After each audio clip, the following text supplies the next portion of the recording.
আসসালামু আলাইকুম রহমতুল্লাহ। আজকে বাংলাদেশের ক্রিকেটের একটি বিষয় নিয়ে কথা বলবো, যে ফিক্সিং, ম্যাচ ফিক্সিং। ফুটবল এবং ক্রিকেট বলেই সব ক্ষেত্রেই কিন্তু ম্যাচ ফিক্সিং বা ফিক্সিং করে খেলায় এক পক্ষকে জিতিয়ে দেওয়া বা এই ধরনের কাজগুলো খুবই নিন্দনীয় বিষয়।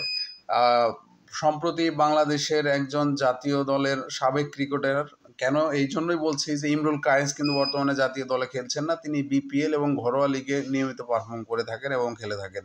ইমরুল কায়েসকে নিয়ে তিনি যখন বিপিএল এ খুলনা টাইগার্সের হয়ে খেলেছিলেন, তাকে নিয়ে কিন্তু একটি যে ম্যাক্স ফিক্সিং এর কিছু অনলাইন পোর্টালগুলো দাবি তুলেছে এবং এটি নিয়ে কিন্তু বিসিবি তদন্তও করেছে এবং এই বিষয়ে কিন্তু ইমরুল কায়েস নিজেও বিবৃতি দিয়েছে। আসুন আমরা সেই বিবৃতিটি একটু শুনে আসি। কিছু কিছু অনলাইন পোর্টালে দেখছি যে বলা হচ্ছে খুলনা টাইগার্স থেকে আমাকে ফিক্সিংয়ের প্রস্তাব দেওয়া হয়েছিল, তবে এই দাবি সম্পূর্ণ অসত্য এবং এর কোনো ভিত্তি নেই। বিপিএলের কয়েকটি ম্যাচ দেখে বিসিবি তদন্ত শুরু করে এবং সেই আলোচনায় ফিক্সিংয়ের বিষয়টি উঠে আসে। খুলনা টাইগার্সের হয়ে আমি খেলেছি এবং কয়েকটি ম্যাচ খেলার পর ইনজুরির কারণে আর মাঠে নামতে পারিনি। আশা করি আমার এই বক্তব্যের মাধ্যমে সবাই বিষয়টি স্পষ্টভাবে বুঝতে পারবেন।